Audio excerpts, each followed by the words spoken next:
masuk ke dalam perumpamaan. Nah, ini kita harus berhati-hati ketika masuk ke dalam perumpamaan ya.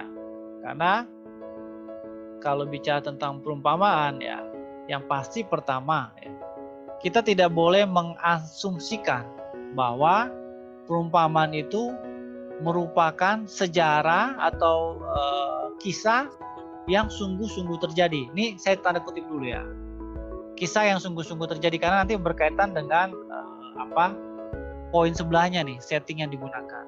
Oke, saya langsung bahas secara bersamaan. Artinya begini, yang namanya perumpamaan, namanya juga perumpamaannya, itu pengandaian yang menggunakan latar belakang atau kondisi kehidupan pada masa itu. Pada masa itu yang kemudian sebenarnya ada maksud yang hendak disampaikan, tetapi latar belakang kejadian peristiwa yang terjadi sebenarnya merupakan contoh, bukan sesuatu yang real. Yang dilihat tuh bukan apakah terjadi atau tidak terjadi, tapi yang mau dilihat adalah apa makna perumpamaannya itu. Makanya kenapa contoh seperti perumpamaan orang Samaria yang baik ya, apa yang kita pelajari dari orang Samaria baik hati itu merupakan suatu bentuk perumpamaan. Ya, di situ ada siapa? Ada Lewi yang lewat lalu diabaikan. Ada kaum imam yang lewat lalu diabaikan. Nah, kalau di dalam konteks pada masa itu, ya kan mereka memandang itu ini sepertinya mayat nih, nggak bisa ditolong lagi. Nah, bagi orang Lewi dan kaum imam, kalau mereka memegang mayat, maka mereka akan menjadi najis. Makanya kenapa ya Lewi dan para imam dalam perumpamaan ini ya, dia tidak mau menolong orang itu karena mungkin anggapannya dia sudah menjadi mayat, dia akan najis. Ketika dia sudah menjadi najis, maka dia akan mengikuti banyak ritual seremonial untuk menyucikan lagi dirinya yang sudah tidak tahir karena menyentuh mayat. Nah, tetapi kemudian Yesus memberikan satu lagi contoh orang Samaria. Orang Samaria ini tidak mengerti atau tidak hidup dalam konteks keimaman atau orang Lewi.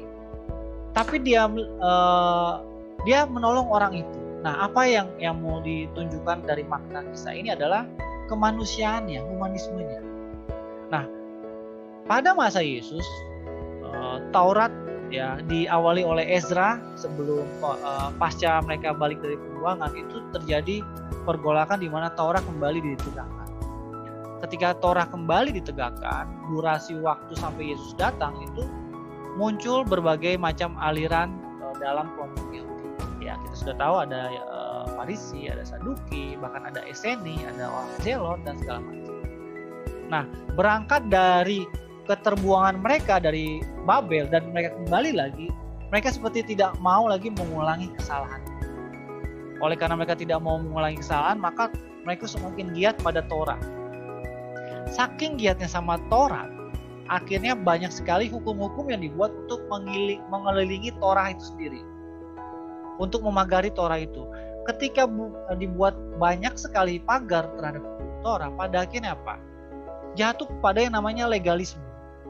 Ketika jatuh pada legalisme, inilah yang Yesus lawan. Yang Yesus tidak setuju. Bukan Tauratnya ya, yang Tuhan tidak setuju itu bukan Taurat, tetapi bagaimana orang-orang Yahudi, karena mungkin mereka sudah sangat cinta dan tidak mau jatuh lagi dalam penyembahan berhala, akhirnya mereka meninggikan Taurat. Justru yang Yesus hajar adalah legalismenya. Oleh karena legalisme orang Yahudi, ya, mereka akhirnya mengabaikan yang namanya kemanusiaan. Oleh karena mereka mengabaikan kemanusiaan, nilai itu yang pada akhirnya hilang di dalam kehidupan orang-orang Yahudi pada masa Yesus. Empati kepada manusia, ya, sifat peduli, semuanya itu hilang karena semua pada melihat Torah. Bagaimana kita hidup secara legalisme, kita tidak melanggar Torah, ya, berjalan sekian meter dan segala macam, tidak boleh berpuasa kalau makan cuci tangan dan segala macam.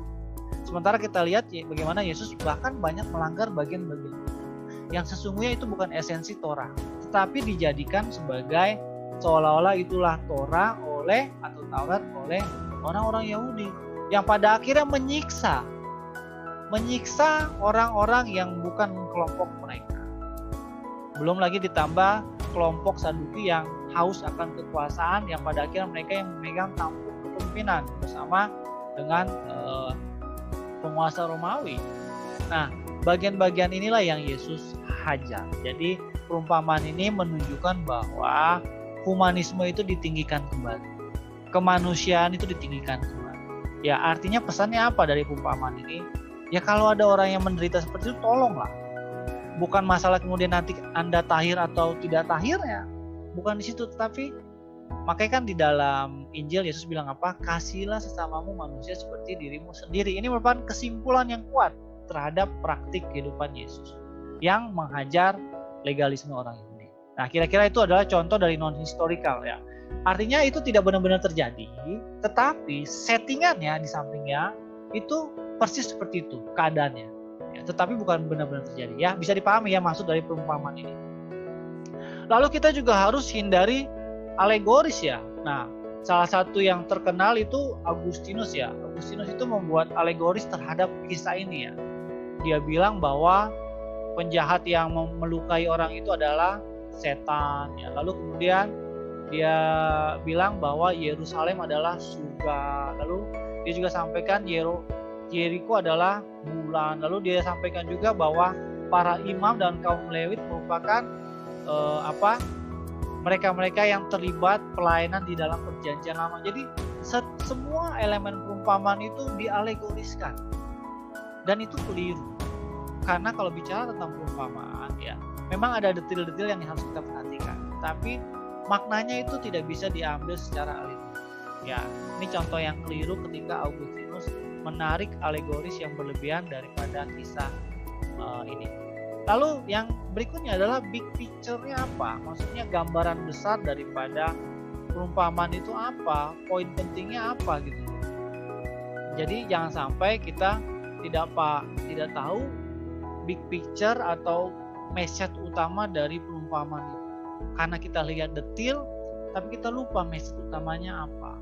Ya, dari situ yang harus kita lihat. Jadi ketika masuk ke dalam perumpamaan ya Bapak Ibu, terus Bapak Ibu mau tafsir ya, itu jangan lihat detailnya ya. Detailnya itu untuk support big picture-nya. Nah, big picture-nya itu yang harus kita dapatkan. Oke.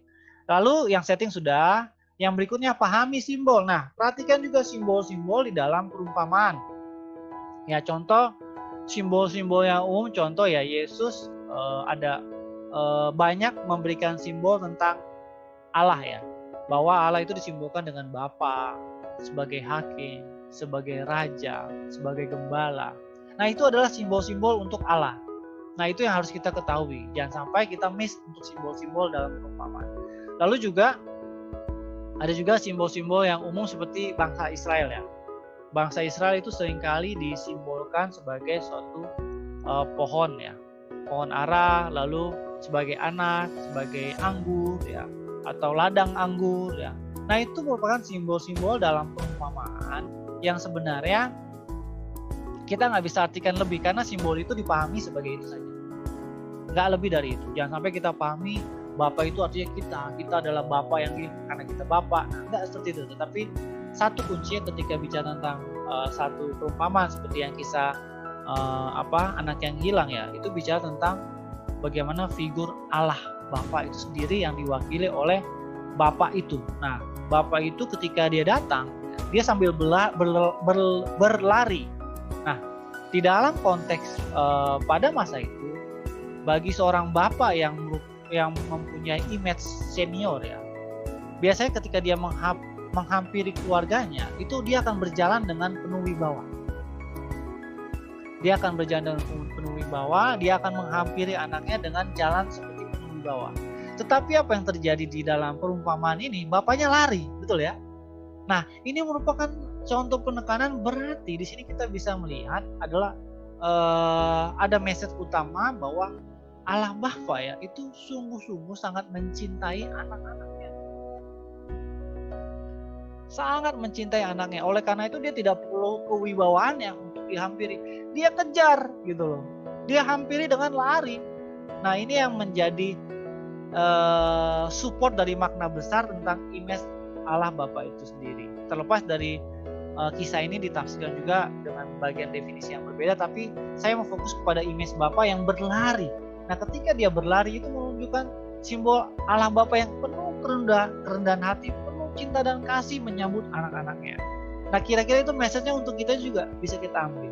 Artinya begini, betapa besarnya cinta kasih Bapa di dalam kehidupan kita. Sehingga ketika kita hilang, ketika kita terlepas dan kita kembali, itu seperti ada sambutan yang luar biasa hangat yang Tuhan mau atau Allah Bapa mau kita terima pelukannya itu loh.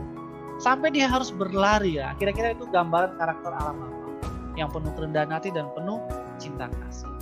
Lalu yang kemudian yang terakhir dalam perumpamaan adalah poin minor ya. Nah, ini masih berkaitan sama yang tadi. Ya, jangan sampai kita terlalu wasting time dengan poin-poin minor ya, yang sebenarnya tidak perlu di eksegesis dalam perumpamaan. Jadi lihat big picture ya tadi. Oke, ada pertanyaan untuk bagian ini? Saya tanya lagi, Pak. Boleh. Meyakinkan ya, Pak ya. Tadi Bapak sebutkan mengenai legalis. Kemudian ahli Taurat legalisasi atau menjadi legalisme ya, Pak ya. Yang akhirnya kemudian menghilangkan atau melencengkan esensi sesungguhnya daripada Taurat, begitu kira-kira, Pak ya. Ya, Pak, apakah legalisme itu terkait yang disebut kuk bukan, Pak? Kuk yang di Matius 11 ayat 29 dan 30, Pak. Kuk ya. Legalisme aturan-aturan yang begitu mengikat, begitu memberatkan. Apakah ada kaitannya dengan kuk yang dimaksud di Matius 11, 29 dan 30? Nah, mohon penjelasannya, Pak. Saya belum pernah menafsirkan ayat itu dan langsung dikaitkan dengan legalisme, tapi kalau pemahaman kuk yang ada di dalam teks Matius berapa tuh, Pak? Ya, kita baca sama-sama. Matius 11 ayat 29 dan 30. 29 dan 30. Ya, dikatakan di situ, "Pikulah kuk yang kupasang dan belajarlah padaku, karena aku lemah lembut dan rendah hati, dan jiwamu akan mendapatkan ketenangan. Sebab kuk yang kupasang itu enak dan bebanku pun ringan." Artinya begini, ini kan bicara tentang bagaimana juru selamat itu datang, lalu kemudian di situ di ayat pertama, aku bersyukur, di ayat 25, aku bersyukur kepadamu Bapa, Tuhan langit dan bumi, karena semuanya itu engkau sembunyikan bagi orang bijak dan orang pandai, tetapi engkau nyatakan pada orang kecil. Ya Bapa, itulah yang berkenan kepadamu. Semua telah diserahkan kepadaku oleh Bapakku, dan tidak seorang pun mengenal anak selain Bapa, dan tidak seorang pun mengenal Bapa selain anak, dan orang yang kepadanya anak itu berkenan menyatakannya. Lalu barulah dikatakan, marilah kepadaku. Sebenarnya kalau bicara tentang di sini dalam konteks masa itu, orang-orang pada masa itu mengalami kesulitan mencari figur untuk diteladani. Ya, ketika mereka kesulitan mencari figur, Yesus hadir dengan cara dan janjinya sebagai seorang rabi dan guru yang berbeda dengan kebanyakan rabi dan guru pada masa itu. Ya, jadi Yesus itu saingan juga. Nah, ketika Yesus hadir, dia membuat satu perbedaan, Pak. Yang dia buat perbedaan ketika dalam kehidupan pengajarannya, dia tidak banyak, artinya gini, dia tidak mengajar seperti, pokoknya kamu jangan begini ya, kamu jangan begitu ya, kamu jangan begini ya, kamu jangan begitu ya, kamu nggak boleh begini. Yesus tidak hadir dengan larangan-larangan seperti itu. Tapi Yesus membuka paradigma baru dalam kehadirannya. Dia menunjukkan atau dia merepresentasikan bahwa dia adalah Bapa. Paham ya? Ini figur. Jadi kalau mau mengetahui siapa Allahmu, lihatlah Yesus yang ada saat itu. Kalau kau ingin mempelajari seperti apa Allah Adonai atau YHWH yang kalian sembah, maka lihatlah pada Yesus. Ketika kita melihat Yesus, maka kita akan lupa akan berbagai beban atau kuk yang harus kita pikul, bahwa ikut Tuhan atau kenal Tuhan itu seperti ini ya. Jadi seolah-olah berat jadi Pak. Seolah-olah kok ikut Tuhan berat. Nah, tapi Yesus hadir dengan cara yang berbeda. Kamu mau kenal Tuhan, kamu mau sembah Allah Bapa, lihat saja saya. Bagaimana kehidupan saya, itulah Allah. Itulah Bapa. itulah YHWH, itulah Adonai. Nah, jadi dari kisah ini sebenarnya ingin memberikan contoh atau perbandingan, Pak, dengan guru-guru di sampingnya yang lebih banyak berkaitan, ya oke lah kita kaitkan dengan legalisme itu sendiri, bisa juga. Jadi memang artinya sebetulnya tujuan sesungguhnya adalah memang figur Bapak itu yang diperkenalkan. Iya. Begitu ya Pak ya? Iya. Nah, tentu dengan seperti itu mematahkan legalisme yang sudah dibangun selama ini, kira-kira gitu ya Pak ya? Ada 2 poin sebetulnya Pak. Jadi kembali ke yang tadi saya jelaskan Pak. Kenapa bangsa Israel jatuh dan dibuang ke dalam Babel waktu masa Asyur dan bangsa Babel. Jadi Israel Utara dibuang oleh Asyur, Israel Selatan oleh bangsa Babel. Ini berkaitan sama penyembahan berhala, Pak. Oke. Ketika kemudian mereka dibuang, mereka merenunglah di Babel. Ya. Mereka merenung di Babel dan mereka mau kembali. Ketika mereka kembali, maka mereka merujuk lagi, mereview, dipimpin oleh Ezra. Oh, ternyata sebenarnya yang kita atau nenek moyang kita lakukan adalah penyembahan berhala. Makanya ketika masuk ke dalam dunia perjanjian baru, itu kan ada histori masa kegelapan yang nggak dicatat Alkitab antara PL dan PB kan, kita semua sudah tahu itu intertestamental period. Nah, disitulah terjadi transisi bangsa Yahudi atau bangsa Israel yang tadinya mereka lekat dengan penyembahan berhala. Ketika mereka masuk ke dalam dunia baru, perjanjian baru, kita lihat di situ mereka sudah sama sekali tidak jatuh dalam perjanjian penyembahan berhala. Perhatikan situ ya. Tidak lagi ditulis di dalam perjanjian baru bagaimana orang-orang Israel jatuh ke dalam penyembahan berhala karena berangkat dari penerapan Torah Ezra. Tapi sayangnya tadi saya sudah bilang mereka terlalu ketat dan serius, pada akhirnya Taurat itu jadi beban. Sementara Taurat itu bukan beban. Saya kemarin baru di IG Live saya sampaikan Taurat itu juga adalah anugerah di dalam konteks. Ya. Oke, ada lagi untuk perumpamaan ini. Saya lanjut. Oke, kita lanjut.